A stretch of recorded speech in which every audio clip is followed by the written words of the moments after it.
女人只是在等地铁时灌了几口烈酒，却没想到这个举动竟差点让她丢掉小命。因为等到丽莎再次睁开眼后，就发现原本吵吵闹闹的地铁站现在已经变得空无一人。为了验证内心的猜想，丽莎迅速起身朝着1楼跑去。果不其然，发现硕大的地铁站不仅没有一个人，并且各个出口也已经被牢牢锁住。意识到工作人员都已经下班回家，丽莎的心里开始慌了，因为这是她第一次遇到这种情况。就在她被吓得不知如何是好之时，她突然听到了末班车缓缓驶入了站台。于是她二话不说就迅速冲到地下，然后趁着地铁出发的前1秒进入了车厢。可让她不知道的是，这时一个模糊的影子也跟她进入了后面的一节车厢。坐上车的丽莎此时心中暗自窃喜，本以为这样一来很快她就能回家休息了，然而还不等她高兴3秒，地铁竟然莫名其妙的一个急刹车停在了原地。但奇怪的是，此时车厢门却并没有自动打开。由于整个地铁前后都不见一个乘客，丽莎只好缓缓地穿越一节又一节的车厢，来到驾驶室寻求帮助。Hello， 可她喊了半天也没有人回应。殊不知，此时的司机早已浑身是血的离开了人世。还不等丽莎反应过来，车厢里的电路就突然发生故障，突如其来的黑暗让丽莎汗毛都竖了起来。好在这时，她发现后面的车厢传来一缕亮光。起初的她认为对方可能是修地铁的工作人员，于是便走过去和对方搭讪了起来。哪知她说了半天，对方却始终一言不发。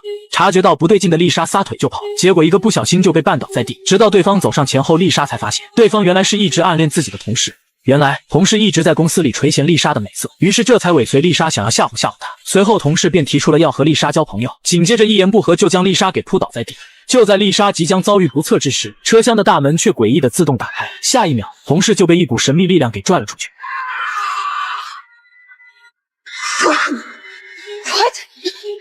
丽莎见状一刻都不敢在这里多待，疯狂地穿越一节又一节的车厢，然后撬开驾驶室的大门躲了起来。可她前脚刚刚躲好，就发现门外突然闪过一道黑影。没有办法，丽莎只好继续跑路。然而对方却仿佛并不打算放过她。很快丽莎就穿越隧道来到了又一个站台，这里和之前的站台一样，不仅没有一个人影，并且大门也全部牢牢锁住。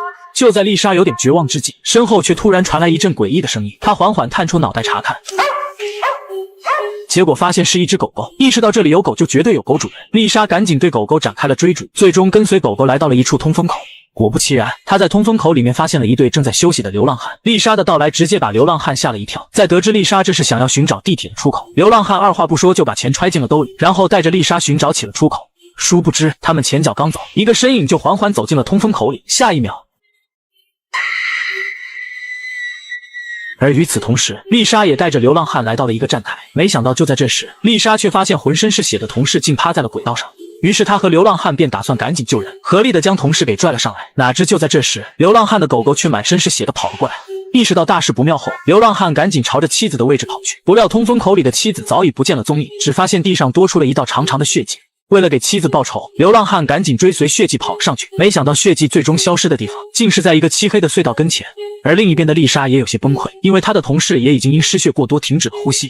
就在丽莎不知道现在该怎么办时，她突然发现墙上挂着一个通讯器，于是她便尝试着按下了紧急呼叫。让她没想到的是，最终她竟真的接通了保安室。兴奋的丽莎赶紧将自己的遭遇告诉了保安，让保安赶快出来帮帮她。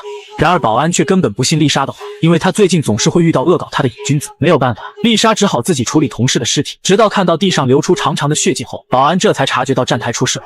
就在他想要打电话报警时，不料身后突然出现了一个人影，下一秒他就被一双黢黑的大手给抹了脖子。听到通讯器里传来的惨叫，玛丽顿时吓得后背发凉。她不明白地铁站究竟发生了什么，于是她发疯似的去找流浪汉会合，结果刚好遇到流浪汉要去为老婆报仇。然而不出意外的话，很快就要发生难以想象的意外。而这一幕吓得玛丽魂飞魄散，她立马朝着身后拼命逃窜。然而令她万万没想到的是，最后她竟误打误撞地躲进了一个地下仓库。为了保住性命，她一点都不敢停歇，朝着有亮光的地方疯狂奔去。可她刚跑没几步，仓库的灯光突然就出了故障。无奈之下，玛丽只好躲在一个角落里。为了防止怪物发现自己，她只能先熄灭手电。可当她再次打开手电时，却发现那狰狞的怪物暗戳戳的就出现在她身后。下一秒，玛丽当场就被吓昏了过去。等到她苏醒过来，发现自己被怪物关进了一个巨大的水牢之中。原来这怪物之前也是被社会遗弃的正常人，只是由于常年在下水道生活，才变成了这恶鬼般的模样。在这个下水道里，他还囚禁着许多抓来的乘客，饿了就把人拽出来当做食物，时不时看看这些人是否还活着，活着就证明肉质新鲜，口感贼棒。至于死掉的人就好办多了，怪物会把尸体随意丢弃，然后供老鼠们分食。然而等到怪物离开之后，玛丽逐渐从昏迷中清醒，看到对面的黑人小哥还活着，她急忙向对方求助。就在与黑哥的交流中，玛丽得知水牢下面是相通的。然而好巧不巧的是，刚才怪物离开时正好忘记关最右侧的铁门，只要游到那里就能顺利越狱。玛丽询问黑哥为何不游过去，黑哥表示自己压根不会游泳。无奈之下，玛丽立刻深吸一口气潜入水中。可就在这关键时刻，怎知怪物突然折返回来。为了吸引怪物的注意力，黑哥只好闭上眼睛装死。就在怪物试探性的摆弄黑哥时，玛丽已经偷偷爬出铁笼，紧接着她顺手就捡起地上带血的高跟鞋，然后以迅雷不及掩耳之势，瞬间就将高跟鞋插进了怪物的眼睛，然后趁着怪物痛苦倒地之际，玛丽赶紧掀开铁笼的盖子救出了黑哥。就这样，两人迅速逃离了这个人间地狱。很快他们游过了飘着尸体的下水道，然后逃出漫长的地下通道，接着来到了一个亮着灯光的诡异房间。可让他们意想不到的是，这里竟然躺着一个被解剖的孕妇。这孕妇不是别人，正是流浪汉的老婆。两人瞬间就联想到那个怪物绝对是个杀人如麻的变态。尽管他们心中极度的悲愤，但只能迅速离开此地，拼命奔逃。没过一会，他们来到了一个写着安全出口的地方。然而当他们满怀欣喜地打开大门后，却发现这个出口竟然是被堵得死死的。然而他们并不甘心，接着又打开了另一扇门，没想到这出口依旧是假的。但好在玛丽低下头仔细观察了一番，很快就发现砖块下面有一道裂缝，如果猜的没错，里面应该还有很大的空间。于是小黑毫不犹豫地疯狂踹击砖块，果然这后面藏着一条巨大的通道。玛丽见状迅速钻了进去，而小黑也紧紧跟在其后。没想到下一秒，追杀他们的怪物竟从通风管道里跳了进来。就这样，两人顺着通道也不知走了多久，终于发现了一个亮着灯的房间。于是他们尝试着走进屋内，竟然看到一只流浪狗被关在铁笼里。很显然此处也是怪物的地盘。玛丽迅速将狗解救出来，哪曾想就在这时，周围突然传来一阵异样的声响，似乎他们根本无法逃出怪物的魔掌。为了吓退这个禽兽，紧接着几近崩溃的小黑抡起锤子就是一顿乱砸。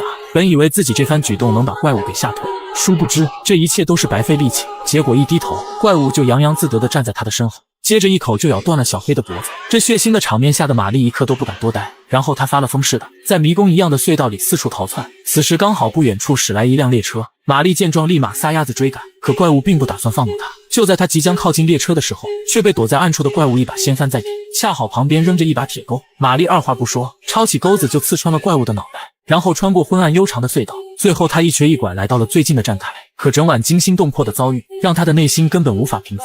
然而就在此时，那只流浪汉的狗狗也跟了过来。当小家伙跳进新主人怀抱的那刻，地铁站内也出现了早晨第一批上班族，而衣衫褴褛的玛丽竟然被一个上班族莫名其妙当成流浪女，然后友好的扔给她了2枚铜板。看到这一幕的玛丽忍不住就笑了，没想到这血腥恐怖的一晚竟然还赚了一份早餐钱。